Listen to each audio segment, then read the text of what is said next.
भले डायरेक्टली कोई नहीं बोलेगा, लेकिन जो माहौल चल रहा है उसमें क्लियरली दिख रहा है कि हमारा धर्म धीरे धीरे खर्चीला, एक्सपेंसिव होता जा रहा है। जैनों के प्रति द्वेष भी अनेकों जगहों पर देखने को मिल रहा है। उन्हें तप करना हो तो पहले घर पर बजट पूछा जाता है, क्षमा चाहता है, लेकिन ऐसी तपस्या का कितना लाभ है, एक बहुत बड़ा प्रश्न है।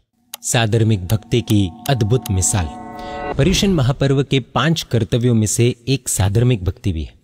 सिर्फ आर्थिक यानी कि फाइनेंशियल हेल्प करना ही साधर्मिक भक्ति नहीं होती। आज हम एक अलग प्रकार की साधर्मिक भक्ति की सच्ची घटना जानेंगे। आप देख रहे हैं जैन मीडिया, बनी रही इस वीडियो के अंत तक। आज से लगभग 15 से 16 साल पहले की यह घटना है। गुजरात के एक शहर में 150 घर वाले छोटे से संघ में 3 साधु भगवान चातुर्मास के लिए विराजमान थे।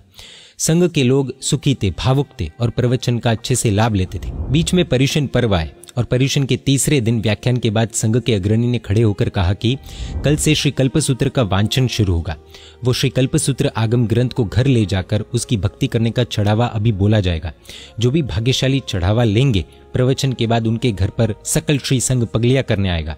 पूरे दिन और रात कल्पसूत्र उनके घर पर ही रहेगा और कल प्रवचन के समय पर वापस कल्पसूत्र को यहाँ पर उपाश्रय में लाना होगा। ऐसा कहकर अग्रणी ने चढ़ावा बोलना शुरू किया और 1-2 मिनट में ही प्रवचन में आगे सामायिक में बैठे हुए एक आराधक श्रावक ने चढ़ावा शुरू किया और कहा कि 501 मण, एक मण के 4 रुपए के हिसाब से उन्होंने 2000 रुपए से चढ़ावा शुरू किया था। अग्रणी ने 501 मण जोर से बोला। 501 मण 1 बार, 2 बार, 2-3 बार दोहराया। अब यहाँ पर एक आश्चर्यकारी घटना यह हुई कि प्रवचन हॉल फुल भरा हुआ था, धनवान लोग भी बैठे हुए थे। फिर भी कोई भी श्रावक उन भाई के बोले हुए चढ़ावे को आगे नहीं बढ़ा रहा था, सभी मौन बैठे हुए थे। अग्रणी ने भी चढ़ावे को ज्यादा नहीं खींचते हुए तुरंत उस भाई को आदेश दे दिया। जो साधु भगवंत प्रवचन दे रहे थे उन्हें इस घटना पर बहुत आश्चर्य हुआ, क्योंकि उस संघ के लोग समृद्ध थे, धनवान थे और अन्य चढ़ावों का लाभ सब अच्छे से ले रहे थे। तो ये कल्पसूत्र आगम को घर पर ले जाने का चढ़ावा इतने सस्ते में कैसे जा सकता है? किसी ने भी उस चढ़ावे को आगे क्यों नहीं बढ़ाया? और अग्रणी ने भी ज्यादा समय न लेते हुए वो चढ़ावे का आदेश उन भाई को क्यों दे दिया? ये सभी विचार उनके दिमाग में चल रहे थे। जिन्होंने 501 मन का चढ़ावा बोला था उन्हें हम इस वीडियो में भैरव भाई के नाम से पहचानेंगे। उस दिन दोपहर को भैरव भाई महाराज साहब से मिलने के लिए आए। चातुर्मास की शुरुआत के दिनों से ही महात्मा का उनसे अच्छा परिचय हो गया था। महात्मा ने डायरेक्टली भैरव भाई से ही पूछ लिया, कल्पसूत्र का चढ़ावा इतने सस्ते में आपको मिल गया? दूसरा कोई आगे चढ़ावा बोला ही नहीं, ऐसा कैसे हुआ? महात्मा की बात सुनकर भैरव भाई की आंखों में आंसू छलकने लगे। वे महात्मा को रूम में लेकर गए और फिर उन्होंने बताना शुरू किया कि महाराज साहब, हमारा परिवार खानदानी परिवार है, समाज में हमारी बहुत इज्जत है, लेकिन पिछले 10 वर्षों से हमारा परिवार फाइनेंशियल लॉस यानी कि आर्थिक नुकसान के संकट में फंसा हुआ है। साहब जी, 80 लाख रुपए की देनदारी सर पर है और हर महीने उसका ब्याज यानी कि इंटरेस्ट चुकाना, घर चलाना आदि, उसमें ही इनकम पूरी हो जाती है। देनदारी तो कम हो ही नहीं रही है। हमारे परिवार के गुरु पूज्य भक्ति योगाचार्य यशो विजय सुरेश महाराज साहब एवं आचार्य भगवंत श्री मुनिचंद्र सुरेश महाराज साहब है। 3 वर्ष पहले हमारे परिवार के गुरुदेव का चातुर्मास इसी संघ में था। मेरी श्राविका यानी कि मेरी पत्नी ने सोचा कि इस बार गुरुदेव का चातुर्मास अपने संघ में है तो मैं उनकी निशा में मासक शमन कर लूँ। प्लीज नोट, मासक शमन यानी कि कंटिन्यूस 30 उपवास। और धीरे धीरे करके श्राविका ने 16 उपवास कर लिए। उसकी तपस्या एकदम आसानी से हो रही थी और वो बहुत खुश थी। लेकिन एक रात को मेरे पिताजी ने मुझे और मेरी श्राविका को बुलाया और कहा कि देखो बहू, आपकी भावना अच्छी है, मैं खुद भी चाहता हूँ कि अपने ही गुरुदेव की निष्ठा में मासक शमन हो जाए आपका, लेकिन हमारा परिवार प्रतिष्ठित है यानी कि रेप्यूटेड परिवार है और हमारा समाज भी बड़ा है। आपके मासक शमन के पाड़ने पर सभी को बुलाना पड़ेगा और फंक्शन भी करना पड़ेगा। आज की तारीख में इतना खर्च करने की हमारी शक्ति नहीं है, तो आप पारणा कर लीजिए। मेरी श्राविका को बहुत दुख हुआ, लेकिन पापा की बात भी वो समझती थी। उसने जिद नहीं की और 16 उपवास के बाद में पारणा कर लिया। हमारा पूरा परिवार दुखी था, लेकिन क्या कर सकते थे? गुरुदेव को भी हमने तपस्या कंटिन्यू नहीं कर पाने का असली कारण नहीं बताया। वह महात्मा भैरव भाई की बात को गौर से सुन रहे थे। कब महात्मा की भी आंखों से आंसू बहने लगे उन्हें भी पता नहीं चला। महाराज साहब सोच में पड़ गए कि समाज का ये व्यवहार कितने लोगों की आराधना को तोड़ देता होगा। भैरव भाई आंसुओं के साथ आगे बता रहे थे कि साहिब जी, उसके थोड़े समय के बाद पिताजी का देहांत हो गया और उस बात को आज 3 साल हो गए। इस साल श्राविका को वापस मासक शमन करने की इच्छा हुई हम दोनों ने सोचा कि आर्थिक संकट तो आज भी उतना ही है। अगर हम समाज को देखकर बैठे रहेंगे तो कभी भी ऐसी बड़ी आराधना नहीं कर पाएंगे। अब हमारे गुरुदेव तो इस संघ में नहीं है, लेकिन पूज्य साधु भगवंत तो है ही, तो उनकी निष्ठा में ही मासिक शमन कर लेना है और कोई फंक्शन आदि नहीं करना है। समाज में जो लगना होगा वो लगेगा। साहिब जी, इस तरह सोचकर श्राविका ने मासिक शमन की तपस्या शुरू की और आज उसका 25वां उपवास है। हमारी इच्छा हुई कि दूसरा कुछ भी भले हम न कर पाए, लेकिन श्री कल्पसूत्र आगम को घर पर ले आते हैं।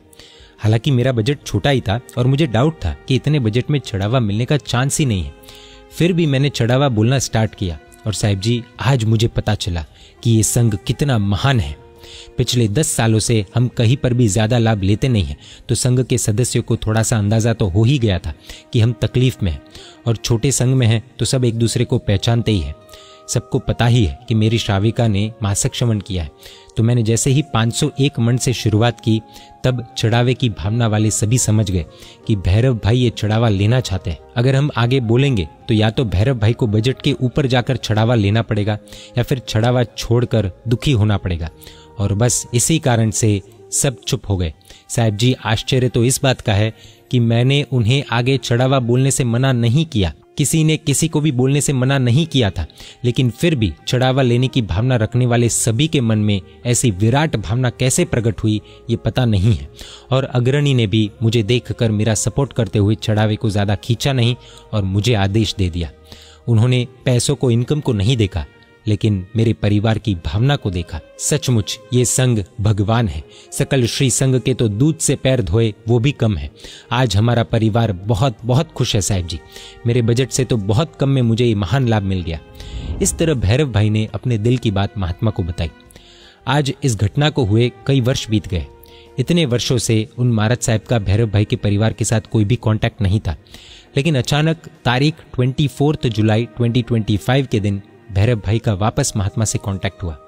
भैरव भाई बहुत खुश हुए और उन्होंने बताया कि साहिब जी, आपके जाने के बाद भी 5 साल तक तो हमारी फाइनेंशियल कंडीशन वैसे ही रही, लेकिन देव गुरु धर्म पर हमारी श्रद्धा बिल्कुल भी कम नहीं हुई। 5 साल के बाद मैंने और मेरे बेटे ने मिलकर पूरा कर्ज चुका दिया है साहिब जी, और आज हमारे सर पर 1 रुपए का भी कर्ज नहीं है। मैं और मेरा बेटा अच्छी कमाई कर रहे हैं। हालांकि मैं तो लगभग रिटायर हो चुका हूँ, अब हर समय धर्म आराधना में ही रहता हूँ। आज भी मैं पालितना में ही चातुर्मास की आराधना कर रहा हूँ। साहिब जी, मैंने तो स्पष्ट अनुभव कर लिया कि भगवान के घर पर देर है, अंधेर नहीं, और संग तो भगवान है। हमने 15 वर्ष तक अनेकों कठिनाइयों को सहन किया, लेकिन कभी भी देव गुरु धर्म से मुंह नहीं मोड़ा और शॉर्टकट वाला गलत रास्ता भी नहीं अपनाया। शायद इसी कारण से हमारे जीवन की दिशा फिर से सही दिशा में मुड़ गई। सच की राह पर चलते गए तो कुदरत ने हमको वापस सुख, समृद्धि और शांति दे ही दी। युग प्रधान आचार्य सम परम पूज्य उपन्यास प्रवर्षी चंद्रशेखर विजय जी महाराज साहब का जब भी संघ में रुकने का होता था, तब बीमारी के हिसाब से उनकी तीनों समय की गोचरी भैरव भाई के घर से ही महात्मा लाते थे। ऐसे तो कई साधु साध्वी जी भगवंतों की सेवा का लाभ भैरव भाई ने लिया है। आर्थिक संकट में भी खुद ने कम खाया होगा, लेकिन महात्माओं की भक्ति करने में वे कभी भी पीछे नहीं रहे। कोई साधर्मिक अगर चढ़ावा लेना चाहते हैं लेकिन उसकी ज्यादा ताकत नहीं है, तो हम चढ़ावा छोड़ दे, वह भी बहुत बड़ी साधर्मिक भक्ति है। इससे समझने को मिलता है कभी कभी शब्दों से नहीं, चुप्पी से भी साधर्मिक भक्ति होती है, और वो बहुत ऊंची होती है। संघ में क्या एकता रही होगी ना, एक भी व्यक्ति आगे चढ़ावा नहीं बोला। ये चमत्कार नहीं तो क्या है। अगर हर संघ में इस प्रकार की एकता हो जाए तो शासन का भविष्य बहुत उज्जवल है, ऐसा कह सकते हैं। इस घटना के द्वारा हमें बहुत कुछ सीखने को मिलता है, और ऐसी बहुत सी चीजें हैं जो हम सब प्रैक्टिकली अपनी लाइफ में भी अप्लाई कर सकते हैं। समाज ने कुछ नहीं कहा, किसी ने किसी को रोका भी नहीं, लेकिन सभी ने चुपचाप पीछे हटकर भैरव भाई को कल्पसूत्र घर पर ले जाने का चढ़ावा लेने दिया। ये मौन साधर्मिक भक्ति का अद्भुत रूप था। जैन धर्म के एक मुख्य सिद्धांत अपरिग्रह का भी इस घटना में समावेश होता है, क्योंकि अपरिग्रह का अर्थ सिर्फ कम चीजें रखना ही नहीं होता, बल्कि स्वयं के अवसर को छोड़कर दूसरे की साधर्मिक की भावना को प्रायोरिटी देना भी अपरिग्रह ही है। ये मेरा नहीं तेरा हो जाए की भावना है। धार्मिक प्रसंग हो या फिर सामाजिक प्रसंग हो, उसमें लोगों को खुश करने के लिए हम जो दिखावा कर रहे हैं उसमें मेजर चेंजेस होने चाहिए, ऐसा लगता है। फॉर एग्जाम्पल, घर में किसी ने उपदान तप किया हो या कोई तपस्या की हो, तो उसके लिए अलग अलग बड़े बड़े फंक्शंस आदि न हो, या फिर एकदम सिंपल हो, वही बेटर होगा, ऐसा लगता है। और यही चीज एंगेजमेंट, मैरिज आदि फंक्शंस के लिए भी समझना है। इस विषय पर खुलकर बात होनी चाहिए और बदलाव लाने ही होंगे। प्रश्न उठ सकता है कि अरे ऐसा कैसे हो सकता है, अरे भाई, किसी ने तप किया है, उसकी अनुमोदना के निमित्त कोई कार्यक्रम कर रहा है, तो हमें क्या लेना देना। देखिए, भले डायरेक्टली कोई नहीं बोलेगा, लेकिन जो माहौल चल रहा है उसमें क्लियरली दिख रहा है कि हमारा धर्म धीरे धीरे खर्चीला, एक्सपेंसिव होता जा रहा है। जब इस तरह के फंक्शंस होते हैं, वो भी बड़े पैमाने पर, भव्याति भव्य नाम देकर जब होते हैं, बिना दूसरों का सोचे, तो इस चक्कर में एक बेंचमार्क क्रिएट हो जाता है और अन्य फाइनेंशियली मिडिल क्लास लोगों के लिए ये बहुत भारी पड़ रहा है, भारी पड़ता है। उन्हें तप करना हो तो पहले घर पर बजट पूछा जाता है। आप खुद सोचिए, तप करने से पहले एक श्रावक या श्राविका अपना बजट देखे, क्या ये जरा सा भी उचित है?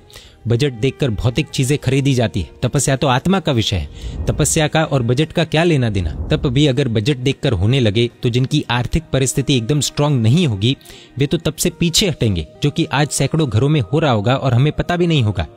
इस विषय पर आप अपना पॉइंट ऑफ व्यू कमेंट में जरूर बताइएगा। हम अगर किसी के भी फंक्शन में जाते हैं तो उनके ऊपर बोझ ना आए, उसका हम थोड़ा ध्यान रख सकते हैं। जैसे कि अगर चेन्नई में हमारे किसी रिलेटिव ने कोई बड़ा तप किया है और अगर हमें बेंगलुरु से या फिर मैसूर से या फिर हैदराबाद से चेन्नई जाना हो, और अगर हमारी शक्ति है तो हमें सामने वाले को स्पष्ट बोल देना चाहिए कि हम खुद आ जाएंगे, हमारे रहने खाने पीने की भी व्यवस्था हम खुद कर लेंगे, आपको हमारे लिए कोई भी टेंशन लेने की जरूरत नहीं है। घूमने जाते हैं तब हम खुद की व्यवस्था करते हैं, तो इधर भी कर सकते हैं। हमारे घर पर कोई भी प्रसंग हो तो हमें समाज का गलत डर रखना नहीं है और दिखावे के लिए एक भी रुपया एक्स्ट्रा खर्च नहीं करना है।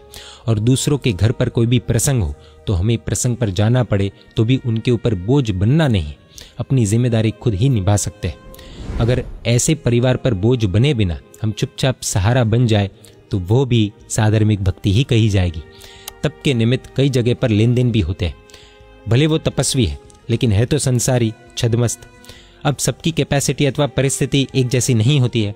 ऐसे में थोड़ा ऊपर नीचे होने पर तपस्वी अगर ऐसा सोचने लगे कि इसने मुझे ज्यादा दिया, इसने मुझे कम दिया, इसने मुझे इतना दिया, इसने मुझे उतना दिया, तो क्षमा चाहता है, लेकिन ऐसी तपस्या का कितना लाभ है, एक बहुत बड़ा प्रश्न है। अब दूसरी तरफ तपस्वी के परिवार की तरफ से फंक्शन रखा गया और फंक्शन में आने वालों को कुछ दिया जाए और आने वाले को लगे कि हम तो इतनी दूर से आए हैं और हमको तो बहुत कम दिया है, धत इधर आने से तो टाइम, मनी, एनर्जी सब वेस्ट हो गया है, कहाँ आने का सोचा, नहीं आए होते तो ठीक रहता, कहाँ ये तप की अनुमोदना करने आए।